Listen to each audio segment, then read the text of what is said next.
they are loyal to you and that they want to do right by you and protect you. And I know that you want what's best for the nation. At least I hope you do.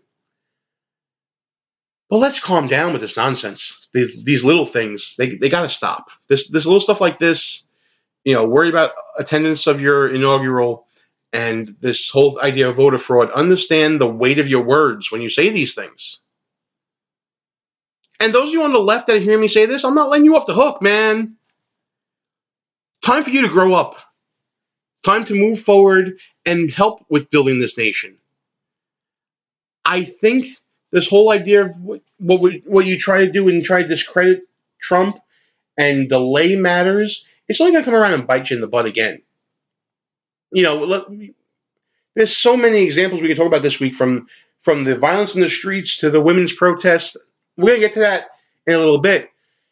But folks, let's get serious about what we want to do here with our nation. It's not about crowd sizes. I've had more comments come to me on my social media about the crowd size because I posted an article than I have about any number of policy things. There are 120 comments on the discussion of the crowd size on my Facebook. There are 0 comments on that great article from the Federalist that I was mentioning to you. Come on, folks, let's get serious here. Going to take a quick break, but before I do, thank you so much for listening to Behind Enemy Lines Radio. I'm Gene Berardelli. Russ Gallo is not with us this week because I can't handle the internet. But I want to thank you all for listening. Check us out at www.behindenemylinesradio.us. Check us out on the Facebooks and the Twitters at BEL_radio. And in case you missed any part of the show here, which usually broadcasts live Tuesdays, 10 p.m. Eastern Time on Spreaker, you can check us out at any one of our rebroadcast outlets, including WJHC 107.5 FM in beautiful Jasper, Florida, WDDQ 92.1 FM in Adel, Georgia, WLBB 1330 AM in Carrollton, Georgia, all part of the Red Nation Rising Radio Network. You can also check us out at KLRN Radio, High Plains Talk Radio and Sackheads Media, ICRN, the Internet's conservative radio network, and Lanterns Radio at lanterns.buzz. But also, in case you miss any one of those rebroadcasts, which you can find on our network listings page at www.behindenemylinesradio.us, you can check us out on demand anytime you want as a podcast. Check us out on iTunes, Spreaker, TuneIn, Stitcher, Podbay, Player FM, Google Play Music, SoundCloud, and of course, the mighty, mighty iHeartRadio. That's right, folks. We are everywhere, and we're going to continue growing, and you'll be hearing a lot about that in the weeks and months to come. But for now, let's take a quick break. When we come back, we'll be talking about the protests and violence that broke out last week. We're going to be having some positive comments about it, obviously some negative comments about it, but we're going to try to get as many angles on it as possible. Gene Berardelli, Behind Enemy Lines, we'll be back right after. You know what? Let's not do any sort of commercial.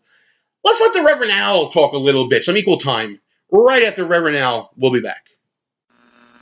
The show will be right back. But first, a word from Al Sharpton.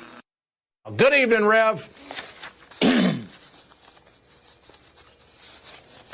Thanks Good evening, to Rev. you, Ed. Is this Groundhog Day 2? We are watching that was Attorney General Eric Holder, ABDs, about some Republicans at home are already beating the drums of war. Today, the Pentagon refuted that claim. And he said the American people do not want him to, quote, dwiddling, they do not want him dwiddling his thumbs. You can get a gig as a contortionist. Intravenous fluids and pills coated with gelatin. We don't leave our women or men in uniform behind. It's a monument to the hubris of Dick Cheney, Representative Raul Labrador. Years of abuse. I personally apologize to Mr. Peebles. Just ask to soon-to-be former Congressman. Democrats are outright jitty. CIA's counterterrorism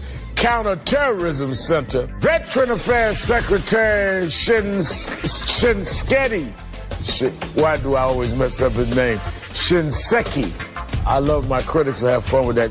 Politics Nation with the Reverend Al Sharpton starts right now. Good evening, Rev. Good evening, Dr. Dyson. But wait, there's more. And we will much about that be committed. So there's no real conflict. Michael Druniak, including Lincoln himself, Daniel Day-Lewis. Behind Monica Lewinsky, the one and only Trey Songz is here. But Allison Lundergan Grimes, Gina De Jesus. When Gina De Jesus, Tea Party challenger Matt Bivens. People don't want to have their Social Security overall. The Republican savior, Mark Rubio's big night in evolution and Galileo. I mean, this whole thing of Galileo. America's changed. Unless IT and Skillets, President Putin doing something similar back in, it won't change this fundamental fact about the GOP. Just how absurd these attacks is. Nearly 6 months after the dangerous traffic jam, the Thai military says, my friend for many years, Ilyana Van Zandt. There's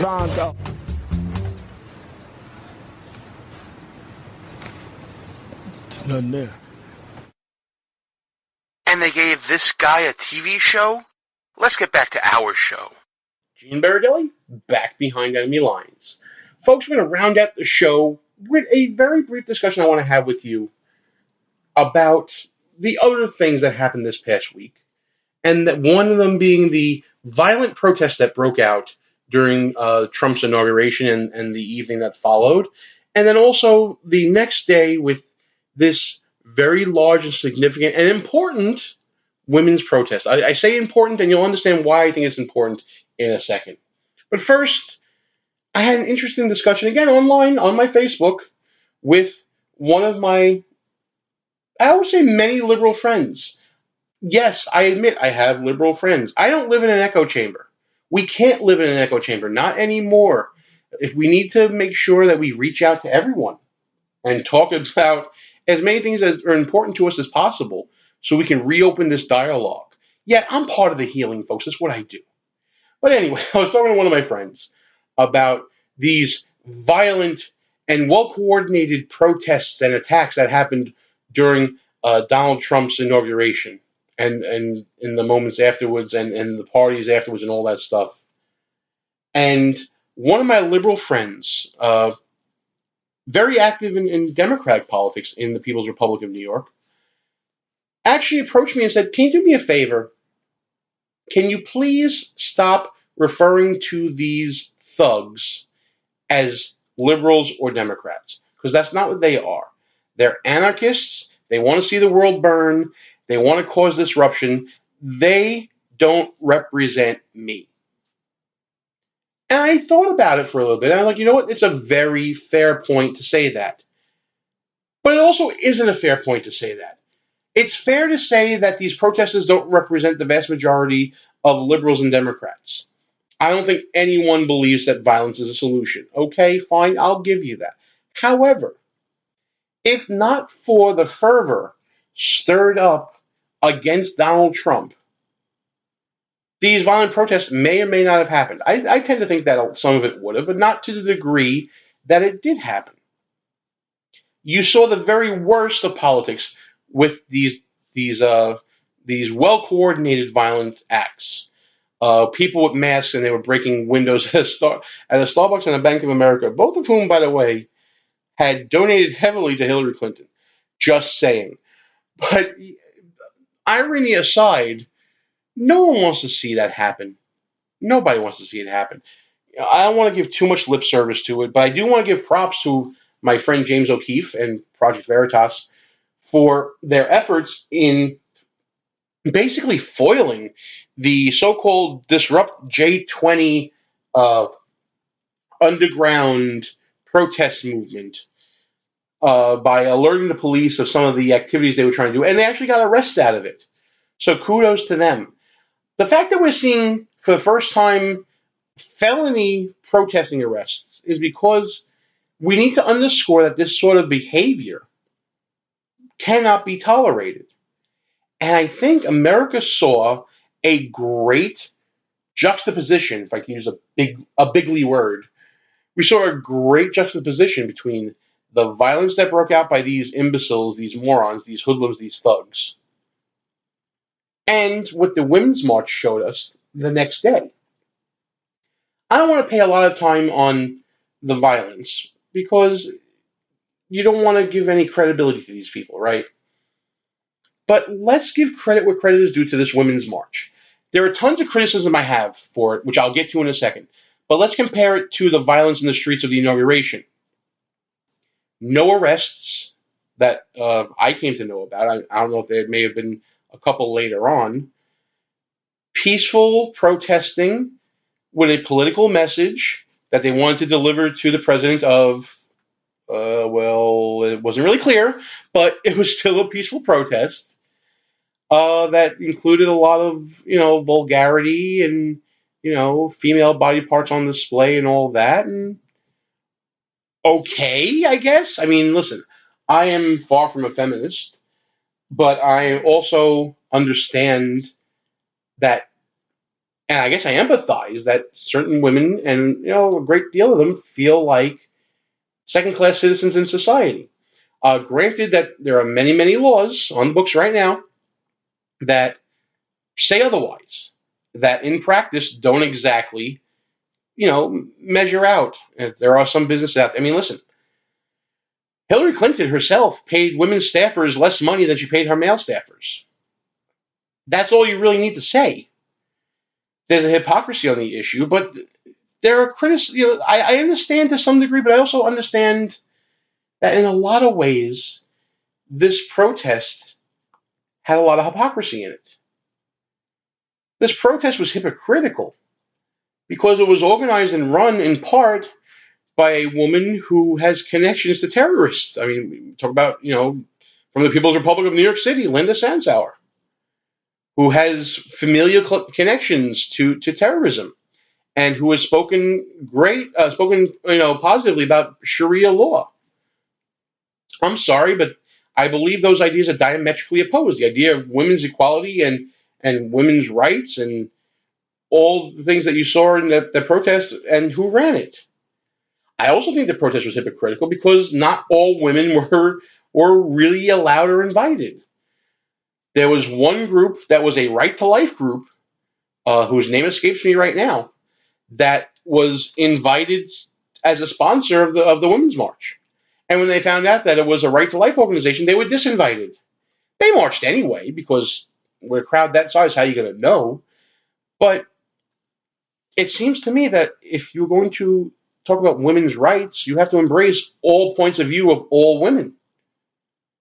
Which kind of leads me to my third point that I want to bring up here about this march in particular.